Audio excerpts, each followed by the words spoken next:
La longeole, une célèbre spécialité du terroir genevois qui date du 19e siècle. Découvrons sa fabrication dans le laboratoire d'André Vidonne en compagnie de Nicolas.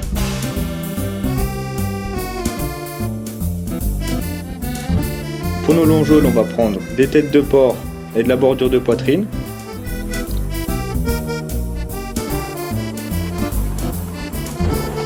On va rajouter les épices, du sel nitrité, du poivre, de la coriandre moulue, de la muscade, de l'ail, du vin blanc. Contrairement à ce que les gens pensent, ce ne sont pas du cumin mais du fenouil sauvage. On va mélanger avec les épices et le vin blanc.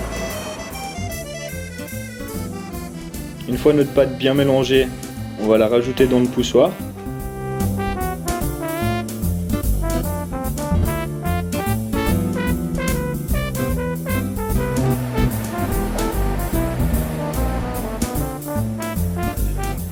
On va y pousser dans des boyaux de porc.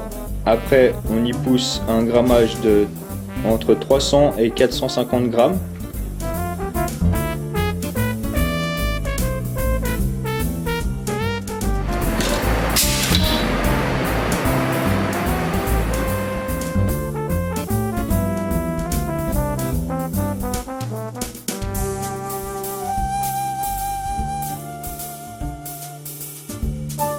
Une fois nos saucisses poussées, on va les mettre dans une cellule pour étuver pendant 12 heures de temps.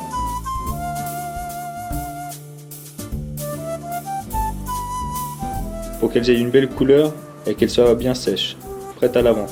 C'est en 2009 que l'Office fédéral de l'agriculture a décerné une identification géographique protégée à la longeole, ce qui a considérablement développé ses ventes en Suisse.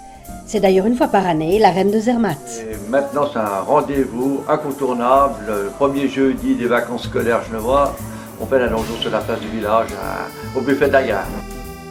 La saucisse genevoise se cuit dans une eau frémissante pendant 2 à 3 heures selon sa taille et son arôme anisé contribue également à son exportation. On le distribue dans toute la Suisse, puis même à l'étranger. Il y en a des fois de France. La semaine passée, j'étais à Bordeaux, on a commandé des longeoles à Bordeaux pour manger avec un bon Bordeaux. André Vidonne propose aussi la longeole en croûte feuilletée qui fait encore plus ressortir la saveur unique de ce produit incontournable du terroir genevois. Alors, en découvrant la recette de la longeole et cette fabrication, j'ai plus qu'à vous souhaiter un très bon appétit.